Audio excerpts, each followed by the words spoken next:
Hi everyone, welcome to AskWardee. I have a loaf of sourdough bread that I have in the freezer for us to pop out slice by slice here as an example here to talk about today as we're troubleshooting sourdough bread, and specifically a photo that Julie sent in wondering if her sourdough bread was moldy and how to get her loaf lighter, less dense, and to work out better. So we're going to tackle that question today. Welcome to AskWardee. This is the weekly show where I answer your questions about traditional cooking. I'm thrilled you're here.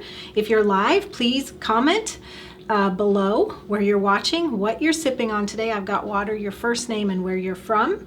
And the notes of everything that I'm sharing with you today, whether you're watching live or later, is at askwardee.tv. Look for episode 110. All right, let's get into it. So a common question we receive about sourdough bread is, I thought my bread wasn't supposed to mold that fast. It's sourdough. We do get that question a lot. And recently, Julie sent an image and info about her bread. And I've got it here on my iPad, but you can go check out the show notes, askwardee.tv, episode 110, to see the picture yourself. Here's what she said. Thank you for your past help. I tried to make the loaf pan and roll sourdough bread per the recipe. The recipe is our no-knead einkorn sourdough bread, which there's a link with this recording, or if you're live, Danielle's pasting it on Facebook. She says, it didn't go really well. The dough didn't rise, and then the bread was very dense, no air pockets, even though cooked the correct time. What went wrong? Do you have suggestions? Also, after 3 days, it molded. See the attached picture, which I just showed you, and you can check out at the show notes. Is it normal for it to mold that fast? I want to try again, but would love some guidance as to what to do differently. Lots of there. Thank you so much. Well, I'm happy to help, Julie, and I think it's going to help a lot of people because your email is something that we hear frequently, and I know how good homemade sourdough bread can be. So I love to get more and more families achieving success with their sourdough bread. So the recipe in question here is our no-knead sourdough einkorn bread, which you can cook in an artisan loaf. And if you go to trytocookschool.com/no-knead, where no-knead is all one word, you will be able to get that recipe. I have actually done that same no-knead recipe and put it in a loaf pan to make this sandwich bread.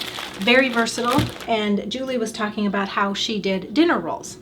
Okay, so I'm going to troubleshoot this. I'm going to start out with just some reflections on what I see in your picture and your comments and some thoughts, and then I'm going to go through some specific steps that I recommend and talk about the mold issue. So first of all, are the dark spots in your picture?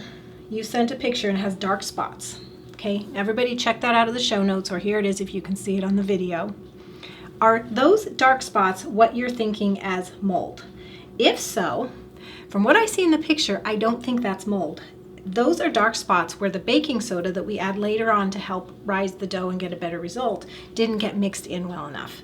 Now, maybe, the lighting or whatever, I can't see the mold, but from what I can see, those dark spots to me look like baking soda didn't get mixed in well enough. So that's the first issue. Now, the second issue, which is you're talking about how there were no air pockets and it didn't rise and it seemed really dense. Your bread, to me, does look underdone in the photo. It should look lighter and have more air holes. For example, this picture, which is my no-knead dough that I've shaped as an artisan loaf. If you're looking at the show notes, you can see there are air holes. Not sure if it'll come through on the video, but there's an example. You should find more air holes, and if there are those air holes from the yeast and rising the dough, then it will bake in the cooking time specified in the recipe. But if your dough is dense and doesn't have the strong starter powering it up and whatnot, then it may not cook in the same amount of time. It would need longer to cook. So a longer bake helps with a denser dough. But not just to leave it at that, because I want to help you achieve a lighter, less dense loaf. So I'm going to refer you to a past AskWardee, episode 53. It is linked with this episode to my tips for lighter, less dense sourdough bread. When I give you specific tips about your loaf, I'm going to be covering some of those, but just go read that for full knowledge. Also, in AskWardee 18, I shared my own sourdough daily feeding routine, which I know from our past emails with you, you were trying to incorporate that. The idea behind taking your sourdough starter and using daily maintenance amounts to feed it is so you don't use a ton of flour and you don't have a ton of starter. So it's very frugal, and you're just basically keeping your sourdough starter at a small amount so that you build it up when you need more for baking, but on a daily basis, you're just using the minimum amount of flour, which is very frugal. It also helps it not take over your life, and that's what I do. So I want to point out that if you're following that method, and again, it's detailed for all of you in episode 18, so I'm not going to go through the whole thing now. The idea of it, I just told you though. If you're following that, I want to point out that even though I'm talking about using small amounts of flour for your feeding, that you should also make sure that your starter is getting enough food. So if your starter is not bubbly and active and fresh smelling and doming up and then collapsing and doming up and collapsing and producing hooch, if it doesn't have all those signs of activity, and activity equals strength, strength in terms of rising your bread dough. If it's not active enough, it may be that your feeding amounts are too small. And so that's why I say you have to make sure that you're feeding enough flour to have an active starter. So don't go too light on the feedings, the amount or the frequency of them. And in hot weather, you may need to feed more often. So 3 feedings a day instead of just 2. And I'm saying that assuming that all of you are doing 2 feedings a day, because I really believe that that is the best if you want to expect your starter to perform for you. 1 is not enough, in my opinion, to keep it strong enough to do good things like this, good bread. All right, take a look at that, possibly increase the amount of flour you're using at feedings and or the frequency of feedings. Everybody, if you don't yet know how to do an einkorn sourdough starter or a sourdough starter with any flour, all you need is flour and water, and I have instructions for you how to do that with einkorn, but you can do it with any flour. There is a link with this episode, and if you're on Facebook, Danielle is pasting it there in the comments. Julie, when you do try again, I'm going to give you some specific tips now. I want you to have a success at it, so here's what I'm going to suggest. And again, everybody, you can see the picture to see Julie's results. If it resonates with you, then you want to pay attention to these steps because it'll help you troubleshoot your sourdough bread so that you can get a lighter, better result in the future. Julie, when you are feeding your sourdough starter in the day or 2 leading up to making your bread, make sure to give it TLC. And when I say TLC, that means regular feedings, no skipping, extra feedings if necessary, so it can get really strong and active. Because the more active and strong it is as a starter, the better it's going to make your bread. And again, an active, strong starter is going to be very bubbly. It's going to rise up. It's going to produce hooch. It's going to smell yeasty and fresh. It's going to have all those good signs of activity. If it is kind of dull, not so active, it's probably not going to do very good in your bread. Okay, so TLC for your starter for a day or 2 leading up to it. And if it's not showing enough activity, which you do need to learn this, but activity is obvious, so you just want to go for more activity than less. If it's not showing activity, then take more days with that TLC to get it active before you're making your bread dough. A sourdough starter that's young, like let's say you started it 5 days ago by the instructions I just told you about, probably not ready to bake bread. We actually recommend that your starter be at least 2 to 3 weeks old, have really good activity to be strong enough to make bread, because you are nurturing through the feedings and the TLC we're talking about, you are nurturing a really strong ecosystem of the beneficial yeast and bacteria that are in this batter. They're the ones doing the work of rising the bread and preparing it for good digestion. And that just takes time. It's not going to be on day 1 of your starter. It's going to be 2 or 3 weeks of good activity. Okay, another tip for you is if you aren't already, use a fresh milled flour for your bread. Fresh milled flour, proven over and over again, you're going to get a lighter, better result. So put this on your wish list if you don't have it already, but I recommend the Mock Mill. It's a home stone grain mill, affordable, and the best quality mill. So I just recommend everybody put that on their wish list if you don't have it now. Aim for it in the future, because all your results, everything you bake is going to be better if you use fresh milled flour. This mill in particular is awesome for in-demand flour, on-demand flour. You turn it on, you put your grain in the hopper, and out comes fresh flour. You can mill just what you need, and you'll save money over time because the bulk grains are less expensive than buying ground. So the results are better and it's less expensive. The Mock Mill is what I recommend. tradcookschool.com/mockmill, MOCKMILL, all one word. or the link is with this recording. And by the way, for a limited time, I'm throwing in 2 of our ebook and video packages with your purchase of the mock mill, and so you'll find information about that at the link. So fresh ground flour. For those of you that aren't able to do fresh ground flour yet, there is something that'll help. Not quite as good, but it'll help. So it's to sift. So especially if you're using whole grain flour for your bread doughs, give it a quick sift before using it in your dough. And you know, this is an example of an 8-cup sifter.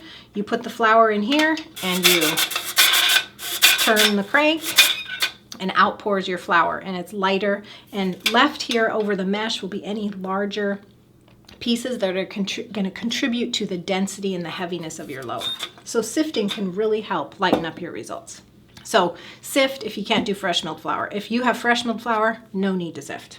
Also, rise your dough at a warm room temperature. So if your house is at all cold or you've put it in a drafty place, the cold is going to retard the rising because the sourdough starter likes to be warm. When it's warm, it works. When it's cold, it slows down. So this may be something you already know, but I want my list of tips to be complete. So make sure it's in a warm location. So if your house is, you keep it at a cool temperature during the winter, you want to find a place in your house that is warmer. So if you have a cube dehydrator, you can pull out all the trays and you can put your dough in there and just barely turn on the fan, like not to a temperature, but just so the fan turns on and it'll be warm and cozy, cover it up.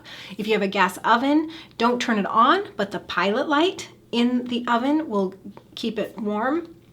You could put it next to a wood stove. You could put it on top of a refrigerator. You could put it next to a heating vent. So there are places in your house that are warmer than others. So whenever your dough is rising, for the first rise or after it's shaped into rolls and loaves, keep it in a warm location because you'll get a better result. Next, I'm just going to repeat what I said at the top of the episode. The brown spots in your picture, to me, suggest the baking soda wasn't worked in properly. Fully.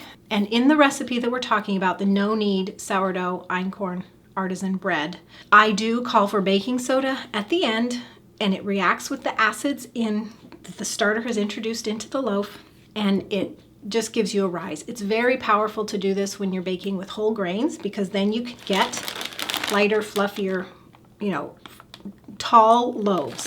So just make sure to work it in thoroughly. And in the recipe, which you'll see when you request it with the link with this episode, when you're folding it in. So make sure you're doing enough folds so the baking soda gets in worked in all the way. And my final tip is if your dough ends up dense, like in the picture you showed, it doesn't mean it's, for the compost pile. Bake it longer if it needs to be. You want to, when you check it from the oven, tap on it so it sounds hollow, but it's really hard to tell if you have dents. So you may just need to add some time and learn as time goes by with your oven and your density of dough what time is necessary. You don't want it to burn on the outside, so you can cover it with parchment paper at the end of the bake so that it doesn't brown, but it'll keep baking in the middle. Now let's talk about the mold issue, because your dough, Julie, may have molded your bread. I don't know. I can't tell from the picture, but let's cover the mold question because it came up and I think others are asking it. Well, obviously others are asking it because I know we get these emails. So the thing about sourdough bread, everybody says it's so wonderful because it lasts longer than grocery store bread. And I'm not doubting that. The work of the sourdough starter introduced acids and vinegar, and those things do act as a natural preservative to help your dough last longer and stay fresher longer. Having said that, grocery store breads have all these preservatives and things. We can say that sourdough bread, due to the acids and vinegar, is going to last longer or a good amount of time. Having said that, if the bread is underdone or if you're in a hot and humid climate, it's going to mold because those are introducing other things that make it more susceptible to mold. So what I'm going to suggest is that you do what I do, and I have it here for you to show you. This was a loaf that I baked, and again, it's the same no knead, but I put it in a loaf pan to bake it. And when it came out of the oven, I let it cool fully. I let it cool a little bit in the loaf pan, like 20 minutes, 30 minutes, popped it out, let it cool fully, and then I did my slices, and then I put it in the freezer. And if your bread is fully baked, awesome. Then you just pop off pieces, put them in the toaster, or get out what you need for the day and let it thaw for your sandwiches or whatnot during that day. And you have absolutely fresh bread. And there's no worry of mold or no worry of drying out, because if you froze it on the day it was baked, then you're thawing it and it's like fresh baked. If your loaf is underdone, freezing can keep it in its current state. And then when you toast it, either in a toaster or, under the broiler in your oven, you will finish baking it, but the freezer held it in a static state. Instead of molding, it's just going to stay how it is. Then you thaw it, pop it out, toast it, or bake it more, and you will have fully baked bread. So that's why I say that if it's underdone, don't worry about it. Use the freezer method, and you can end up in really good shape with great bread that your family will love. Those are my tips, Julie. First of all, just talking through your issues, helping you achieve lighter, less dense sourdough bread. I gave you specific tips for your situation, which work for any recipe really where you're using sourdough. And then we talked about the mold issue and my trick of freezing. And freezing is awesome. We have family members that don't eat bread, and so if we just can't go through a loaf before it goes bad or dries out. So freezing means that we can take it out just for the person who needs a slice or two of bread for that day. I'm going to wrap up by reminding you all that if you want the recipe for no-knead einkorn sourdough that we've been talking about here, you'll find the link with this recording. You'll also find a link to the sourdough einkorn starter instructions. These instructions also come with the bread recipe though, so if you want both, just get the bread recipe and you'll get both. Okay, the mock mill, again, I recommend that because the best bread you ever make is going to use fresh milled flour, so check out the mock mill or add it to your wish list. And remember that for a limited time you can get 2 free ebook packages from me with your purchase. Also, we have past episodes of Ask Wardee 53 and 18 where I talk through more sourdough troubleshooting tips, and also my daily sourdough routine that I call daily maintenance amounts. So there's not too much sourdough starter that it takes over your life, and not too much flour that you feel like you're just using tons of flour and not using it. Thanks everyone for joining me. Julie, I hope this is helpful with your next loaf of bread, that it turns out even better. I'm really proud of you for what you've done so far, and I think you're just this close to getting a great success. And if you all have questions for Ask Wardee, I love to hear them, so you'll find instructions for submitting them at the show notes, askwardee.tv. Look for episode 110. You'll be able to read and see everything we've discussed today, and the recordings will be there as soon as we're done processing these. Oh, I want to tell you all that I will be taking off next week, Ask Wardee, so come back in 2 weeks and we'll be back to it, all right? God bless you all. Bye-bye.